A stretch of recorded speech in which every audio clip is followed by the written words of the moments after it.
Salut à tous, heureux de vous retrouver pour une quatrième vidéo sur la restauration de l'Integra.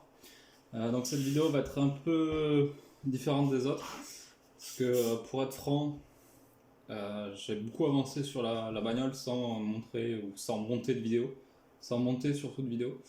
Donc j'ai beaucoup de rush, j'ai beaucoup de choses à dire ou à raconter, sauf que là je vais essayer de rattraper tout pour condenser dans un format pour pouvoir au fil de l'eau, te présenter ce que je fais réellement et que ce soit plus intéressant que ce que j'ai pu faire auparavant.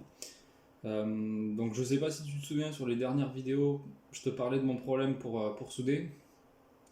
Donc profitant de ce problème, je me suis occupé de sortir le moteur. Euh, Sortir le moteur, j'ai démonté toute la face avant. Comme je savais que j'allais pas garder les pièces ou alors que j'allais tout sortir, j'ai tout démonté.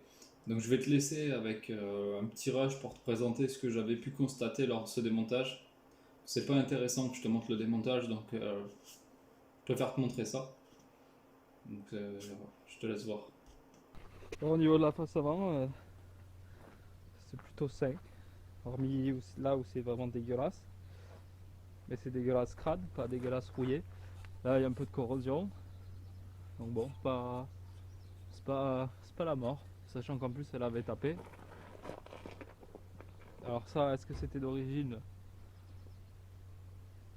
C'est fort possible. Je sais rien du tout. Là, il y a un petit coup à redresser. Au niveau des optiques, visiblement, c'est pas pété, donc c'est déjà pas mal. C'est déjà pas mal, on va éviter de les péter de plus. Suite à ce démontage, donc je me suis occupé de déposer le moteur. Pour déposer le moteur, que ce soit une Integra ou n'importe quelle caisse, tu fais le même travail. Donc ça aussi, c'est pas très intéressant que je te montre comment j'ai procédé. Donc je vais passer directement à la partie bah, extraction du moteur, on va dire. Tu peux regarder et tu peux apprécier la qualité de ce montage fait avec les chaînes. J'avais pas retrouvé le matériel que j'utilise d'habitude, donc là tu vois j'ai réglé le palan en couille. Bref, je me suis bien fait chier pour le sortir parce que j'avais plus du tout de manœuvre possible pour l'orienter plus. Donc tu vas voir le résultat, c'est que c'est ça le résultat.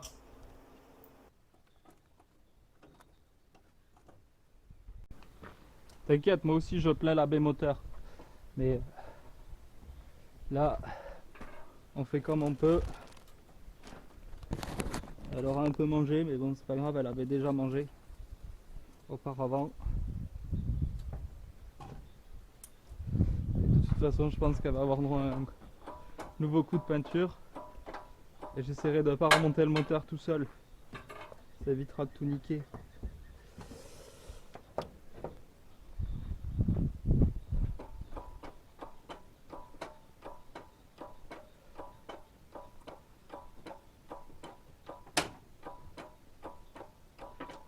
Fou.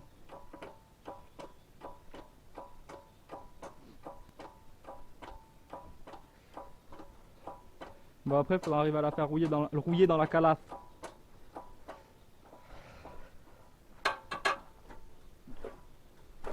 Parce que. Aïe aïe aïe aïe aïe, t'es pas assez haut. C'est le con.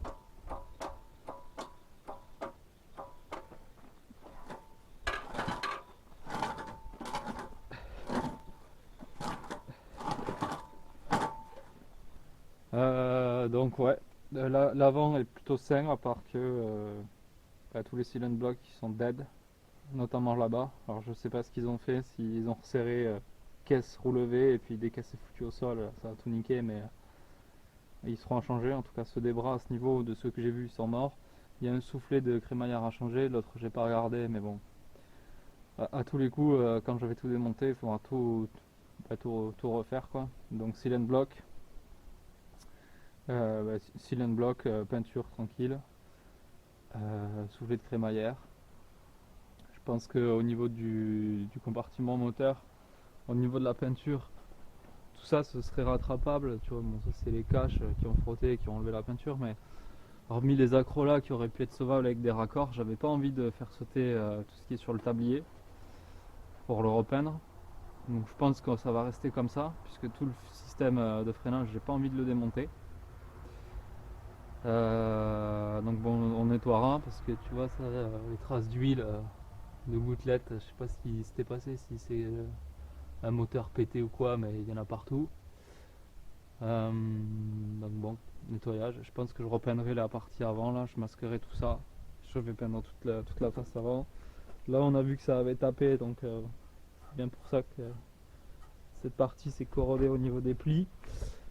Donc tout ça à démonter, à repeindre. Bon, ça, remettre droit là, cette partie là. Et puis je pense que ce sera tout sur cette partie. Puisqu'elle est vraiment pas corrodée. Au niveau des ailes, je sais pas si on le verra, mais il n'y a que dalle là. Donc ouais, forcément avec les roues remontées c'est chiant. Mais là il n'y a pas de corrosion. Donc c'est vraiment que les ailes arrière qui ont morflé. Tout ça c'est propre. Donc ouais. On va partir sur ça. Gros nettoyage du bloc avant. Puis après il y aura un coup de peinture sur cette partie là. Après avoir sorti le bloc, je me suis occupé de le foutre dans un coin en fait, et je me suis occupé de rien du tout, puisque j'ai laissé tomber le projet pendant plus de 4 mois. Au bout de 4 mois, j'ai déménagé, donc j'ai remonté tout l'intérieur, toutes les parties qui pouvaient être fragiles et qui pouvaient s'abîmer sur la voiture. J'ai mis la voiture sur le plateau, tout le reste dans le camion, et go pour 600 bornes. Donc ça m'a pris un petit moment déjà de la remonter. Et en plus de ça, donc après le trajet, après avoir déménagé, bah, je l'ai laissé en stand-by encore 2 mois. Donc tu vois, c'est les projets, hein, c'est une restauration comme ça. Quand tu fais sur ton temps libre, bah, ça traîne toujours.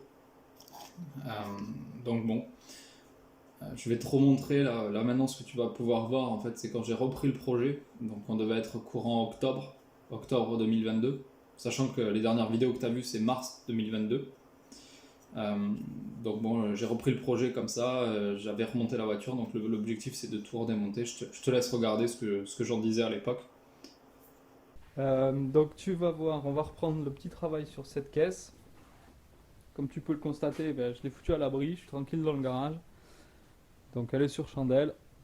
L'objectif là, c'est de déposer tout ce qu'on peut au niveau du soubassement du châssis. Donc en l'occurrence toute la partie réservoir, alimentation d'essence. Les conneries du style la ligne d'échappement que tu peux voir là-bas, que j'ai sorti déjà. Puis tout ce qui va être train roulant. Donc ça me permettra de faire un peu plus de place. Et surtout d'attaquer le véritable démontage. Parce que toutes ces petites merdes là, il faudra que je les sorte. Finalement, je me suis décidé, je vais sortir le circuit de freinage. De toute façon, tu as vu la gueule de la B-moteur, elle est un peu dégueulasse. Donc je pense que ça va y avoir droit. Donc je ferai une complète quoi. Ouais, c'est pas ce que j'avais prévu, mais bon, quand il faut, il faut. Ouais, et la deuxième partie du travail d'aujourd'hui, ou en tout cas que tu verras sur cette vidéo, ça va être de tomber l'intérieur. Donc en l'occurrence, les deux sièges, la moquette, le tableau de bord pour l'instant je sais pas trop, je pense que je vais attendre un peu. Je pense que je vais attendre d'avoir de la place et surtout je le tomberai quand je tomberai le pare-brise. Ça me fait chier mais bon, faudra quand même que j'y passe, devant, derrière. Et là c'est que ce soit pour l'intérieur ou les vitrages, j'ai intérêt à avoir un putain d'endroit pour les stocker parce que s'il m'arrive une couille, là je l'aurai vraiment dans le cul. Les portes aussi, les garnitures de portes, je vais essayer de tomber aujourd'hui, tant que j'ai le circuit électrique et les faisceaux pour commander les vitres, je vais en profiter. Et voilà. L'objectif de tout ça, c'est de finir cette merde. Tu vois, le travail qui a été fait, si je te dis pas de conneries, c'était en avril. Là, on avait fin octobre. Donc, avril, fin octobre, tu vois, ça laisse 6 mois. En 6 mois, ça va pas trop rebouger. Il n'y a pas trop de reprise de corrosion derrière la peinture, ni même aux endroits qui sont à nu. Donc, je pense qu'on peut être tranquille là-dessus. Je vais essayer de souder ces tôles de réparation dans les prochaines vidéos. Histoire d'avoir fini ça et de pouvoir commencer ma préparation carrosserie cet hiver. Donc bon. Là, on va attaquer direct, on va essayer de tomber ce réservoir de merde et le circuit de carburant. Allez, c'est parti. Ça y est, le réservoir est sorti. Donc bah, je me suis fait chier plus ou moins. Le système Honda, tu sais, avec les petites vis sur les caches plastiques là qui galèrent. Donc bon, ça, quelques-uns qui m'ont fait chier et puis à la fin je les ai explosés. J'avais oublié de déconnecter la jauge là, ainsi que le système du canister là, ou cette espèce de merde. Donc bon, c'est pas grave, hein, je l'ai vu à temps, donc j'ai pas trop tiré comme un abruti et puis je l'ai sorti. Niveau dégâts entre guillemets, bah, ça va, il est plutôt sain. C'est un truc habituel de corrosion normale, ça. Corrosion de surface à la con, donc de toute façon j'avais prévu de tout gratter, gratter correctement et puis bah, repasser un coup de peinture. Donc dessous. Je pense qu'à l'intérieur il doit être sain, mais ça je le verrai plus tard en démontant. Et puis bah, niveau restauration ça va être tranquille. Pareil pour le tube de remplissage là. La goulotte elle est un peu piquée parce que c'est sale, mais je pense qu'en la nettoyant un peu et puis en foutant un coup de rustol ça deviendra bien brillant. Au pire je ferai un traitement dessus en même temps que les vis. Mais ouais, donc ça va ça. De ce côté là c'est sain. Et idem pour ce qui est du châssis de la bagnole. Il y a un endroit de corrosion que j'ai vu, mais franchement, il n'y a pas grand chose sur le châssis. C'était vraiment les bas de caisse, tu vois, qui ont morflé. Voilà. Donc après, pour ce qui est du circuit d'alimentation sous la caisse, je vais laisser tomber. Je ferai ça plus tard. J'ai tous les rigides là, des canalisations de frein qui passent en même temps et le cache en plastique pour le tomber, bah, je vais me faire chier, donc ça sert à rien. Je vais les boucher vite fait avec du papier derrière. Et puis ça restera comme ça attendra que j'ai soudé les ailes arrière pour que je le sorte. Voilà. Donc là, bah, la suite, ça va être à l'intérieur. Et puis la soudure.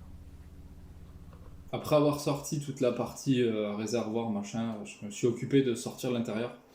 Pour sortir l'intérieur, bah, tu vas le voir sur les rushs en fait. J'avais la problématique que je pouvais pas ouvrir les portes dans le garage. Et je peux toujours pas ouvrir les portes dans le garage.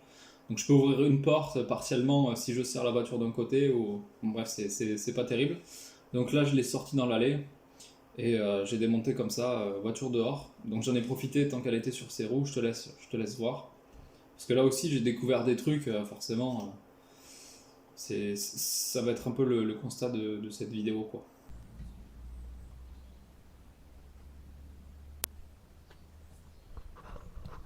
Finalement, j'aurais démonté que ça.